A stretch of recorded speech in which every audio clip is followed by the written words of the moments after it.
Trump সরকার বিভিন্ন দেশের ওপর গত বছর উচ্চ হারে পাল্টা শুল্ক আরোপ করতে international emergency economic powers act এর জরুরি ক্ষমতা ব্যবহার করে। এরই ধারাবাহিকতায় বাংলাদেশ ও যুক্তরাষ্ট্র এ মাসে একটি বাণিজ্য চুক্তি সই করে। কিন্তু যুক্তরাষ্ট্রের সুপ্রিম কোর্ট শুক্রবার ট্রাম্পের বিশ্বব্যাপী নতুন শুল্ক নীতি আরোপের ক্ষমতা বাতিল করায় বিশ্ব বাণিজ্য এক নতুন মোড় নিয়েছে। সুপ্রিম কোর্ট রায় দেয় যে এই আইন প্রেসিডেন্টকে পাল্টা শুল্ক আরোপের অনুমতি দেয় না। ট্রাম্প সরকারের নতুন শুল্ক নীতি আরোপে অন্যান্য দেশের মতো বাংলাদেশের জন্যও বড় সমস্যার সৃষ্টি করে, যার কারণে অনেক অসামঞ্জস্য শর্তে রাজি হয়ে বাণিজ্য চুক্তিতে সই করতে এক প্রকার বাধ্য হয় বাংলাদেশ। কিন্তু ট্রাম্পের পাল্টা শুল্ক নীতি দেশটির সুপ্রিম কোর্টের বাতিলের রায়ের কয়েক ঘন্টার মধ্যে অন্য আইনে নতুন করে বিশ্বের বিভিন্ন দেশের পণ্যে 150 দিনের জন্য অস্থায়ীভাবে 10% শুল্ক ঘোষণা করেন ট্রাম্প।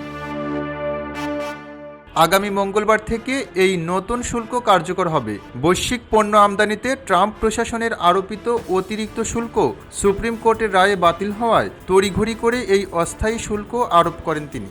তবে এখন বাংলাদেশের জন্য 19% শুল্ক কমে 10% হচ্ছে। এটিকে আপাত দৃষ্টিতে ভালো মনে হলেও ভবিষ্যতের জন্য প্রস্তুত থাকার পরামর্শ দিয়েছেন অর্থনীতিবিদরা।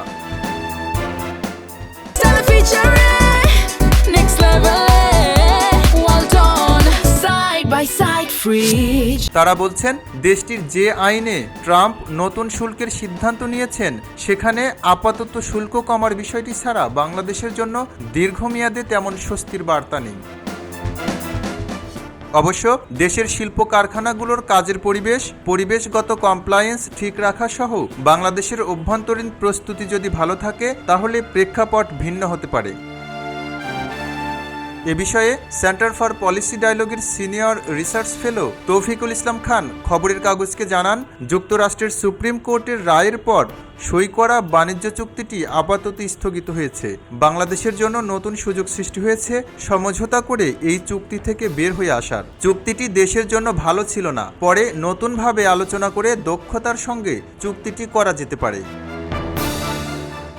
বাংলাদেশের তৈরি পোশাক খাতের কয়েক হাজার কোটি টাকার ভাগ্যও নির্ভর করছে এই চুক্তির ওপর। তবে কোর্টের রায়ের পর বাংলাদেশের সঙ্গে স্বাক্ষরিত চুক্তিটি বাতিল না হলেও আগের মতো আর শক্তিশালী থাকবে না, কারণ এটি টেকনিক্যালি সই করা একটি ডকুমেন্টস, যাতে উভয় দেশেরই প্রতিশ্রুতি রয়েছে। ফলে বাংলাদেশ সরকার এই চুক্তির শর্ত নিয়ে নতুন করে আলোচনার উদ্যোগ নেওয়ার সুযোগ পাবে। পররাষ্ট্র মন্ত্রণালয়ের প্রতিমন্ত্রী ও বিএনপির আন্তর্জাতিক বিষয়ক কমিটির সদস্য শামা ওবায়েদ ইসলাম খবরের কাগজকে বলেন, প্রত্যেক দেশের সঙ্গে যুক্তরাষ্ট্রের আলাদা ট্রেড ডিল থাকে, এটা মাত্রই বাতিল হয়েছে। বাংলাদেশের সঙ্গে যুক্তরাষ্ট্রের যে চুক্তি হয়েছে তাতে কোনো প্রভাব পড়তে পারে কিনা তা আমরা পর্যালোচনা করছি। যুক্তরাষ্ট্রে 1974 সালের ট্রেড অ্যাক্টের সেকশন 122 আগে কখনো ব্যবহার করা হয়নি। এই আইনের আওতায় প্রেসিডেন্ট যে কোনো দেশের ওপর সর্বোচ্চ 15% পর্যন্ত শুল্ক 150 দিনের জন্য আরোপ করতে পারেন। তবে 150 দিনের পর শুল্ক বাড়াতে হলে কংগ্রেসের অনুমোদন লাগবে। ট্রাম্প বলছেন তাদের কাছে বিকল্প আছে এবং তা শক্তিশালী বিকল্প। খবরের কাগজ, নিখাত, নির্ভীক, নিরপেক্ষ।